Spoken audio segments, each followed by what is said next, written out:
It's now my opportunity as a substitute, albeit much less funny, for Luis Benitez, to welcome some of the center's best partners who have been working together on a series of transboundary dialogues over the past year that has concluded with a set of recommendations for ways to improve conservation impact across the U.S. Canada border. The panel will be introduced and moderated by my friend and advisor, Dr. Gary Tabor. Gary is the founder and president of the Center for Large Landscape Conservation, which develops science, crafts policy, and supports planning for use by large landscape conservation practitioners. Gary has more than 30 years of experience working on behalf of large-scale conservation efforts in Africa, South America, Australia, and Canada, and 12 years within the U.S. environmental philanthropic community.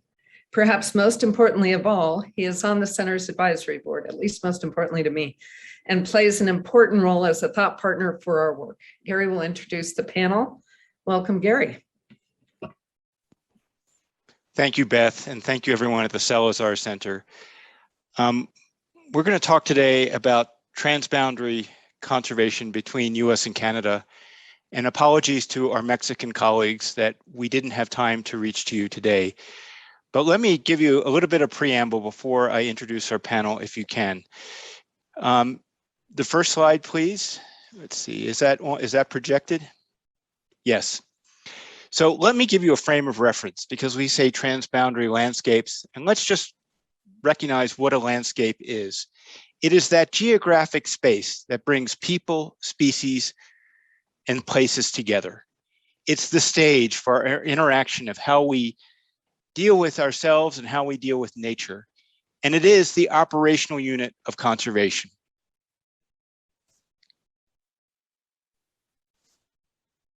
"12 years ago, almost to the day, Secretarial Order 3289, was signed by Ken Salazar, the namesake of the Salazar Center, to create landscape conservation cooperatives.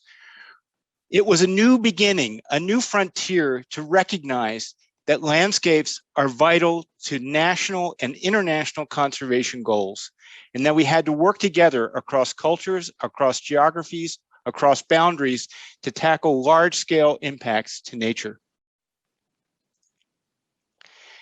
It spawned a movement and recognition that there were many large-scale landscape efforts around the country who were seeking to have a say and a role in the 30 by 30 conversation. And there are over 430 large-scale conservation efforts, governmental, indigenous, community, NGO, just in the United States, and even more so around the world. We began a conversation, this panel began a conversation reaching out to all the transboundary efforts who had been working across US and Canada in a bilateral way, and maybe we should start working together in a collective way to improve conservation between our nations, not only for biodiversity's sake, but also to improve indigenous conservation efforts along the boundary that is marked by the longest peaceful boundary in the world, 5,585 miles. It is one continent, it is two nations, and it is over 50 other tribal nations that are involved in this conversation. Here are some of the landscapes that participated in 4 dialogues that went from the Arctic Ocean to the eastern provinces of Canada. And as you can see, it's not just a linear conversation along the border. Many of these transboundary efforts reach far beyond the borders connecting our two countries, which means that transboundary conservation is really about how we address nature at a large scale in a more effective way.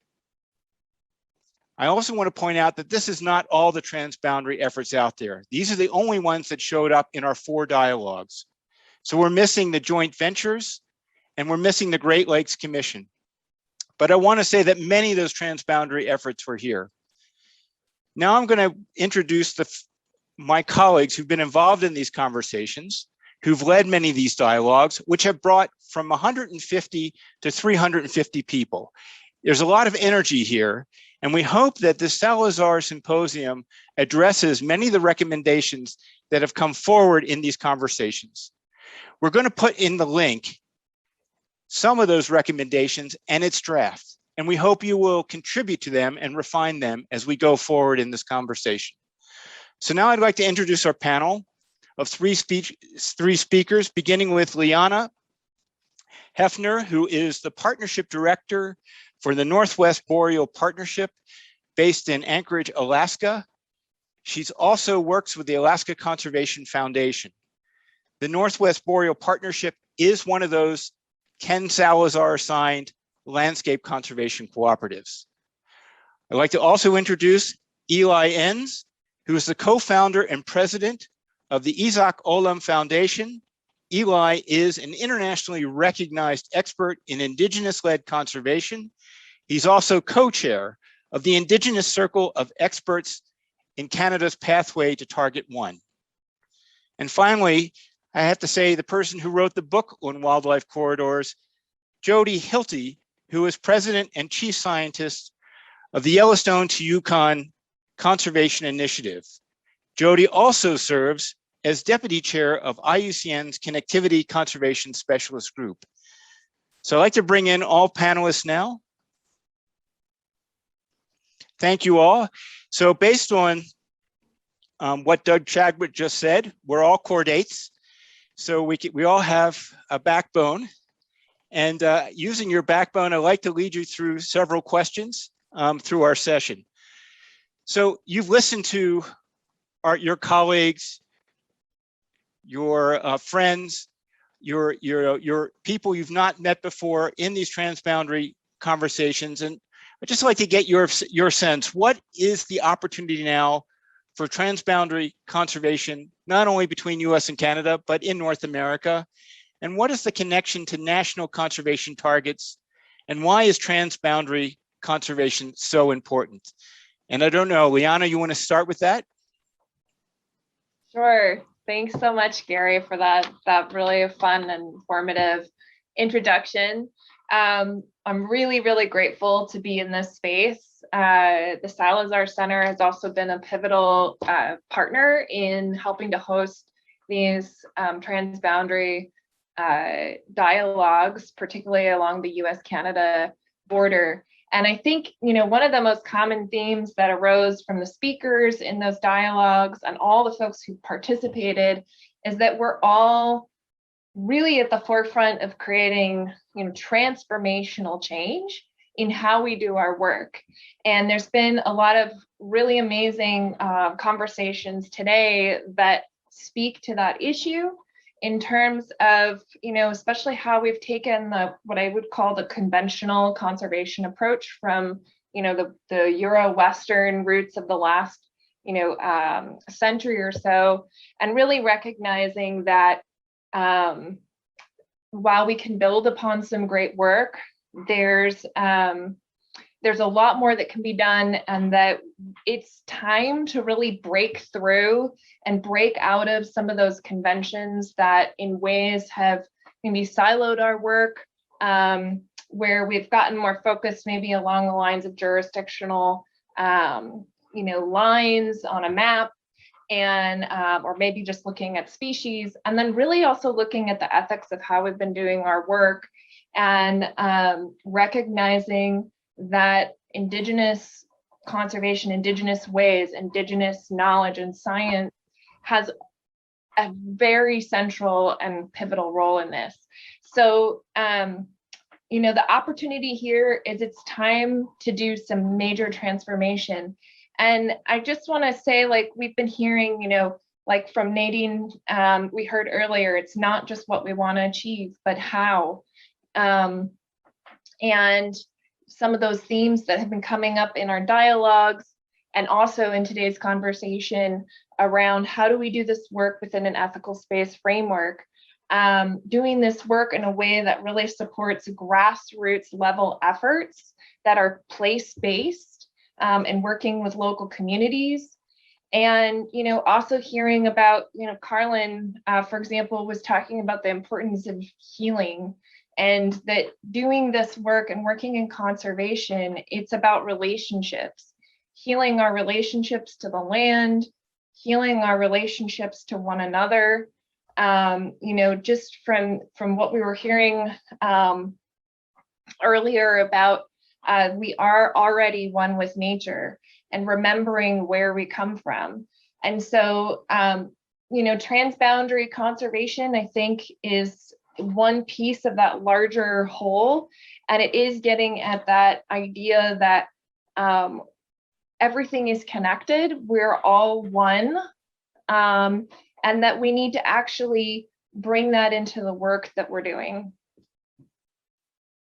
Eli, you've thought about this. You have an indigenous perspective to what we call the medicine line. Can you offer any insights? Yeah, thanks, Gary and Leanna.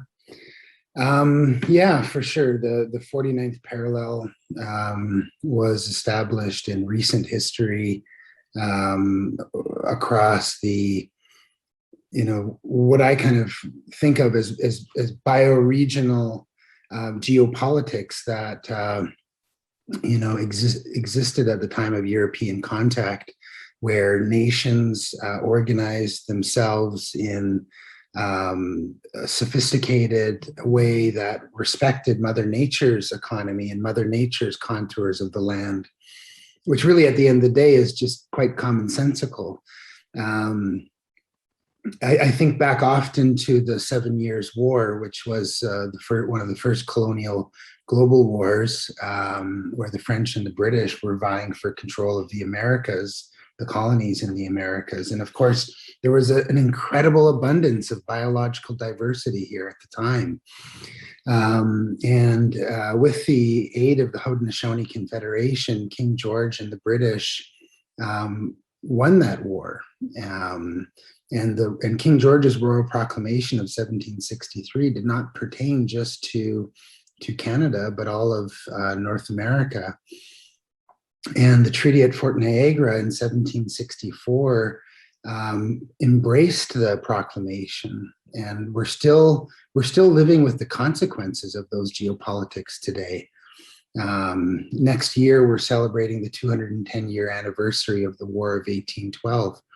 I think that I think probably for many people, 200 years seems like a long time ago, but when we're looking at watershed governance and we're looking at the scale of geopolitics in America and around the world, 200 years is a very short period of time.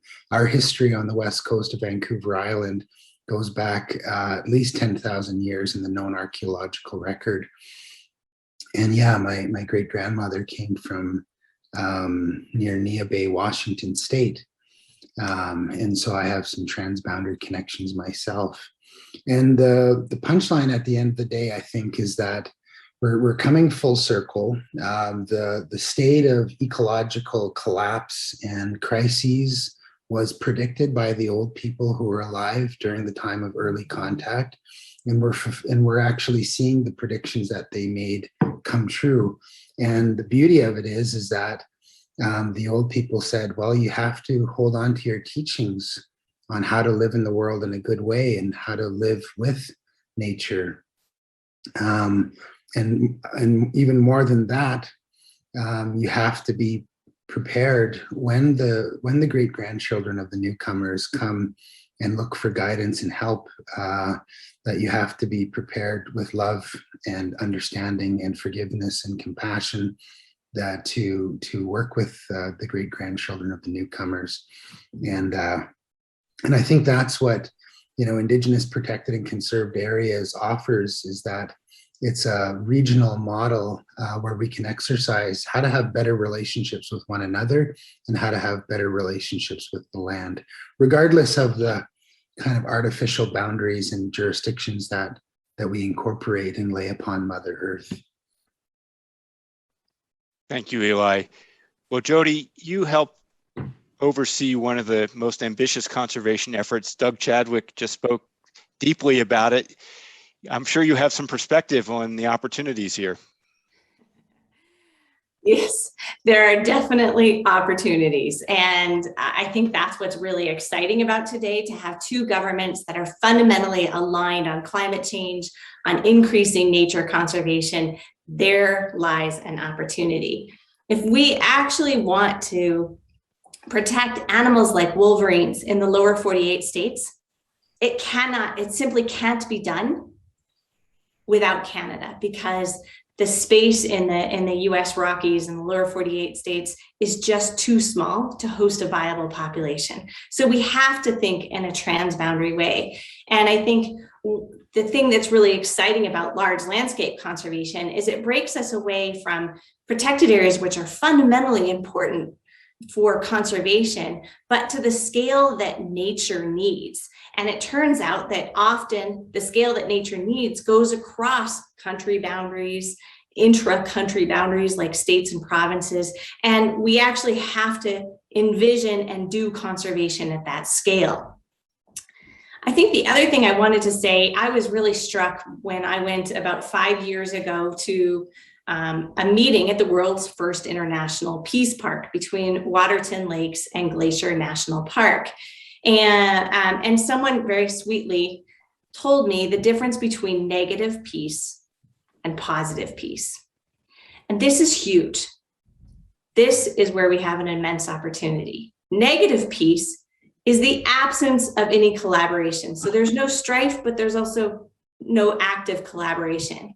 And positive peace is where people reach across the borders and work together on shared visions.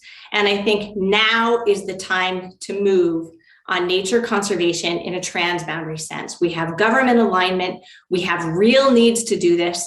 And I think, like so many speakers before us have said, it's really important to do this within a framework of Indigenous rights, using an ethical space framework, because many Indigenous peoples have long been transboundary. This boundary was imposed upon them. Leroy Littlebear gave a talk a while back that a number of us got to hear, and he pointed out that although we've somewhat stopped humans from crossing boundaries, hasn't stopped COVID. Nature needs to move, and nature does move. And our job is to facilitate that. So I'll stop there, Gary, and hand it back over to you. Well, the barriers are severe. I mean, as you know, you mentioned the crown of the continent landscape with the Waterton Lakes and Glacier Park, and you have the Blackfeet Nation completely cut in half. And, in the COVID situation, they couldn't get, they had to hand the vaccines from the US through the Blackfeet Nation into Canada. I mean, it was essentially people's health was impacted by the border. Eli, you see the barriers to the border. I mean, the work that you're doing really tries to erase those barriers, but can you comment about these barriers that you see from a cultural point of view? Well, I would say we don't so much want to erase the boundaries. What we want to do is we want to enlighten and understand that there are substructures, not only Mother Nature's, but you can think of as Mother Nature's jurisdiction. When it rains, it doesn't just rain on one side of that line. Every house in the neighborhood, gets wet. But what's underneath, what the next layer upon Mother Nature's jurisdiction is that since time immemorial, that Indigenous law and that Indigenous jurisdiction. And so rather than erasing the lines of incorporation that have recently been accumulated upon the landscape and that have led to much consequence in natural law, in nature, what we want to do is we want to reinvigorate and reawaken those substructures of Indigenous law. Because when we do that, there's a mediation that happens between Mother Nature's economy, Mother Nature's law, and those more recently accumulated jurisdictions. So the real goal is to bring those more recently accumulated jurisdictions into reconciliation with Mother Nature's laws. And so the strategies that we've been forwarding are about doing that. And And, in some cases, you might have a tree farm or a mining tenure or what have you. We don't necessarily have to scour those things away and erase them. What we have to do is we have to bring them in line with a watershed level approach. And perhaps they're just left inoperable, like an outdated combine resting away in a field. Well, Leanna, you work between two countries with the Northern Boreal Partnerships. Can you explain some of the challenges you have with the barriers that the border presents? Yeah, well, aside from COVID and the fact that we can't go across the border to see my Canadian colleagues, unfortunately, some of the challenges that we've run into in the last 10 years that we've been operating, and I know that this is really clear, I think, across many, transboundary partnerships like ours that we've heard from during the dialogues, is one issue is that there really isn't a clear mandate for transboundary conservation across the board, especially in government. So it's much easier to bring on board non-governmental partners, but for our government partners, without that mandate, coming from the top, they essentially have to put this in their bucket of work that's more so on the side. And unfortunately, it does limit participation. And our government partners are really, really important to have at the table, particularly because many of them are in charge of implementing conservation policies and have land management responsibilities. Working within this type of partnership, the opportunity is that it often allows for leveraging of resources and collaborations and doing things in a way that, one entity or say government that is often hamstrung by various, I'll just call it red tape, that other partners can step in and kind of help fill those gaps. So that's really, really important, is to get more of that institutionalized support for transboundary conservation. Also, we've seen funding has been a really critically important issue. We are, as Gary mentioned, we were part of the landscape conservation cooperatives. There was funding coming from the U.S. federal government for this. That changed in the last during the Trump administration, and just like many other transboundary grassroots level partnerships, there's a real lack of funding support for this type of efforts, and particularly at that core support level, just to operate. We've been really successful in bringing in project level funds, but for example, I work in Alaska. I'm the partnership director. I really need a counterpart in Canada if we're really going to grow the work that we're doing. And it's been extremely hard to get that type of core level support. And I know that that's shared among many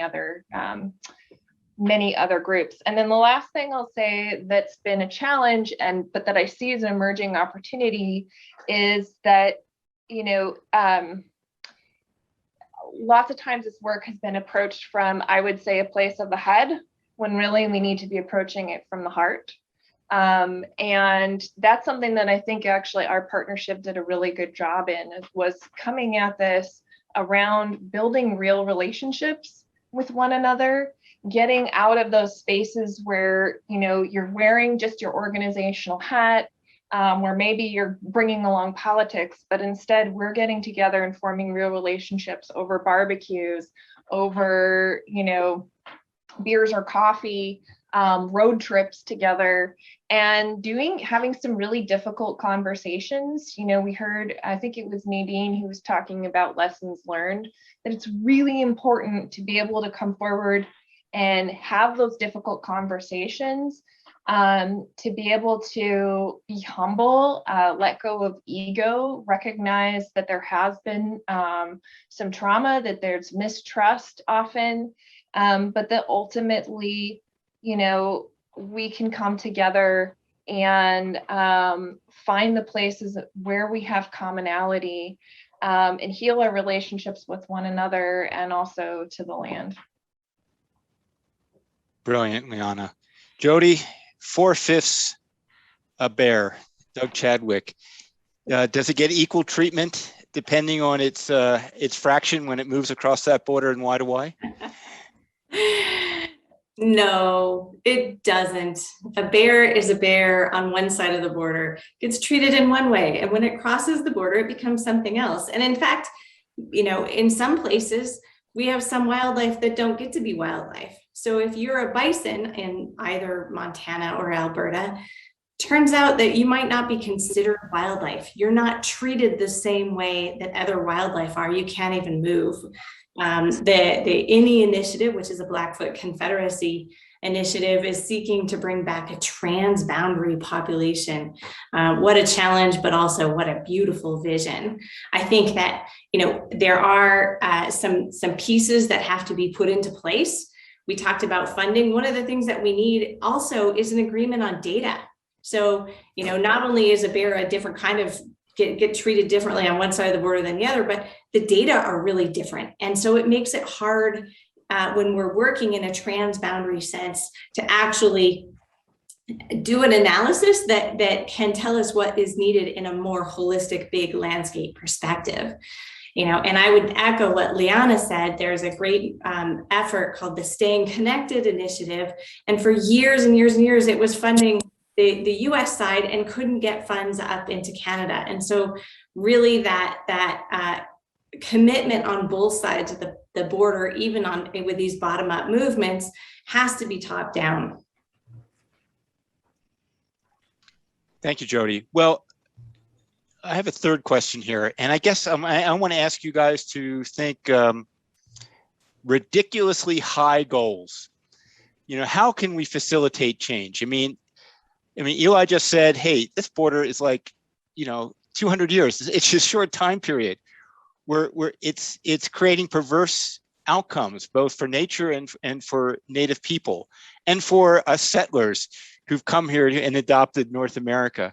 So, I mean, how do we fix this? How do we improve transboundary conservation? And given that the two governments are relatively aligned right now, federal governments that are, Jody, you want to start? Sure. So again, this comes not from us as individuals, but us trying to represent the richness of so many organizations and individuals that participated in the 4 dialogues. And I think what I'll do is I'll start off with our first recommendation. The first recommendation is we'd like to see both federal governments make a firm commitment to transboundary conservation, 30 by 30, and climate change, allowing species, including humans, to be able to move as they need during this time of climate change. That's the first thing. Over to either Eli or Leanna. Eli? Well, I would say to look to the elder societies, the indigenous societies, look to them for leadership and honor the peace and friendship treaties.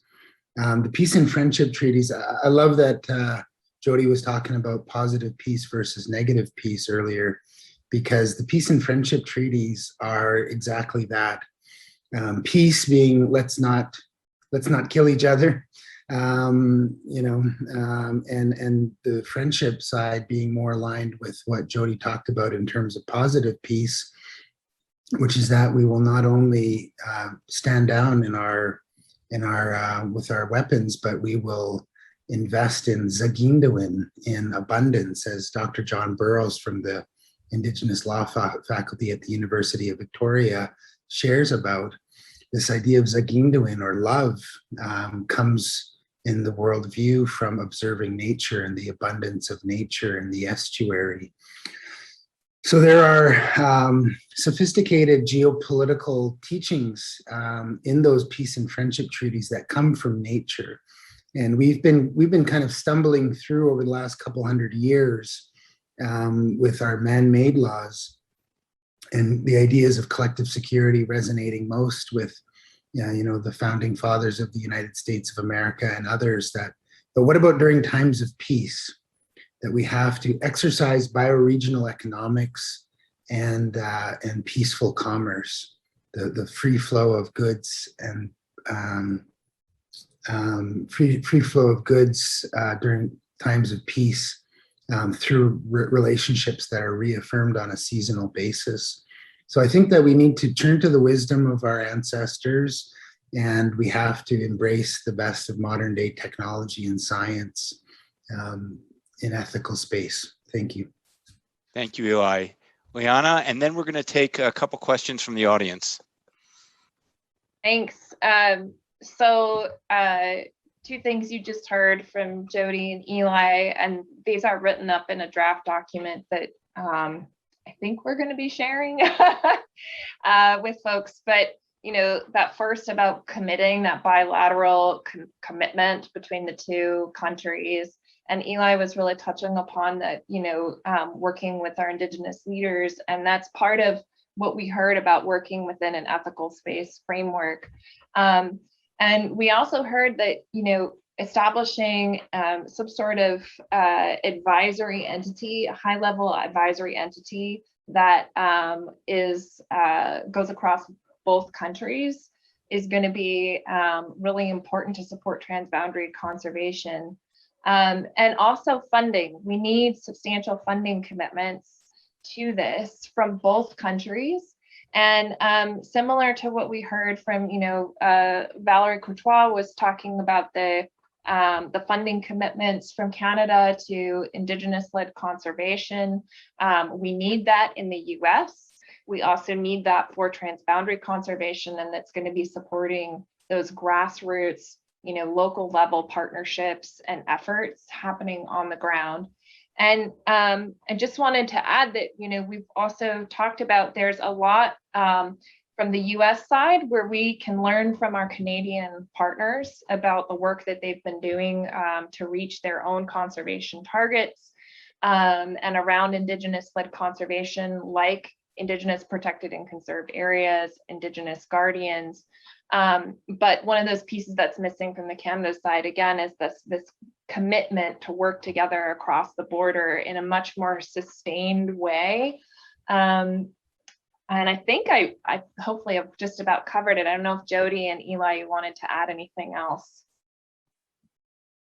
I think you did a great job. Let's hear from the audience about their questions. So, okay, one question is that, it's a long border.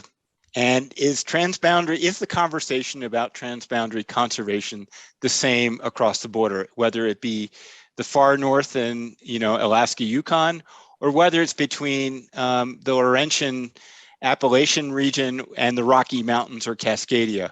Can anyone want to comment on maybe some of the different textures of the conversation, between the regions? Yeah, I might give a start at that. I mean, of course, there's one of the common factors in all of those places is that there are Indigenous peoples that predated the borders on both sides. But otherwise, you have a whole mixed bag of some areas that are highly populated, highly urbanized, lots of transboundary travel on a daily basis, including, trade goods. And then other areas where there's vast wildernesses and not a lot of high population. So there's definitely a scale, but the common factor across all of them is these elder societies, the Indigenous peoples of those areas that have pre-existed the borders. Others want to answer? Yeah, and I think, regardless, so Eli, basically what you're saying is all of North America is Indigenous territory. And recognizing that as a start is really important. And I think recognizing that in transboundary conservation can actually leap us forward much further because they already are connected peoples and connected in terms of ecology. And I think we also need to recognize that anything that gets done on one side of the border affects the other side of the border. And I think that that's been In some cases, they've attempted to deal with it with really specific agreements, such as around water, but in other cases, it's not really addressed. If someone puts in a major highway on one side of the border, and all of a sudden what was a transboundary population of pronghorn gets stopped by that highway and can no longer go to the other country, that actually impacts the other country. This happened. If you look at it, there was a transboundary population of bison, of buffalo, between Mexico and the United States. And when that border wall got built, Mexico actually, in order to sustain their population of wild buffalo, had to go and reintroduce a new population because of that border wall. And it no longer is a transboundary functioning population. So we really do need to think about these things. And I think whatever the scale, whether it's an urban scale or whether it's a rural scale or whether it's a more wild scale, there's work to be done in all of those different settings. Thank you, Joy. I mean, I find it even like comedic, you know, when we had prohibition in the United States and alcohol came from Canada, somehow all those border controls went away. I don't understand. I mean, we can do it under the kind of the craziest situations. Why don't we do it when we're trying to do good for humanity and nature? Yeah. We have a question relating to transboundary conservation benefits to leveraging, you know, climate change adaptation and resilience. I mean, you know, the scale matters. Leanna, you're shaking your head. Do you want to answer like how this can help the climate change agenda? Well, we heard from speakers earlier, and we're going to hear also from Al Gore is going to be here tomorrow to talk just about that, about those connections. And, you know, up here in the north where we are, it's quite ironic that we live in a landscape where we have a huge extractive economy around oil and mining, and though we aren't necessarily directly responsible for emissions in terms of all of that carbon being burned up in the north, we're the ones that are, you know, basing our economy in that extractive process. And then we're also the ones that are being most impacted by climate change. And really, you know, a big lesson that we've heard in terms of how can we be resilient to what's happening with our climate, to our lands, is that we need intact whole lands and our relationships with the land to be resilient, to be holistically based, to not be fractured. So for us in the north, you know, we're always thinking about climate adaptation. And for us, you know, climate adaptation and what's happening with climate change impacts, it has a very, very direct impact on the peoples here who are also still very much connected to being out on the land, to harvesting, to, you know, for example, we just had a huge crash in one of our salmon populations up here, and that affected many, many villages along the Yukon River where people, you know, that is a main source of food for them. So we're literally talking about food security here and now. So having a way to approach conservation in a way that we're having a real impact is going to be critical, really critical to addressing the climate crisis. Eli, Jody? Yeah, the thing I want to say on there is there's some elders who are talking about climate change. They're talking about the war on climate, and what they said was, they said, why do they want to fight our Mother Earth? Our Mother Earth is cleansing herself, and she's smudging herself. And what the elders were trying to teach us is that the floods and the fires and all of the impacts that we're seeing that we kind of call climate change is the way that Mother Earth is trying to bring balance again. She's trying to bring about balance. And the beauty in that is it kind of diffuses, like we have a tendency to make everything about war, you know, everything about conflict, adversarialness, we as human beings, those guys on that side, us over here, and it's us against them. But what they're encouraging us to do is to realize that our Mother Earth is not punishing us, but she's correcting us with a firm but loving hand. And she's trying to bring balance back. And so that's an opportunity. And what a different elder had said to me was that, because I was lamenting, and this was about 10 years ago, I was lamenting about the use of herbicides, pesticides, and fertilizers in our forests here on Vancouver Island. And what the elder had said was that he wasn't worried about Mother Earth. Mother Earth will adapt, Mother Earth will heal, and she'll show us how to survive and thrive in a new world. We just have to learn how to respect her and learn how to follow her direction, so to speak. And this is what ESOC is all about in the New Child worldview: to observe, appreciate, and act accordingly. Thank you, Eli. Well, first of all, I want to say our session has come to a close.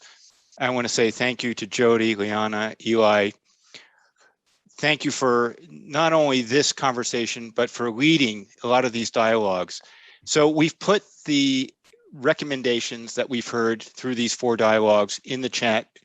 You should have it. It's draft. Add to it, reflect on it, refine it. We want to deliver those recommendations to go from talk to action to our leaders in both Canada and the US. We fundamentally have to change the way we look at the border, both for ecology, for our cultures, and for our sanity. Fragmentation begins at these borders. Fragmentation separates people, it separates nature. We have to find a new way. We're one continent, we're 2 countries, we're many nations. Thank you for listening.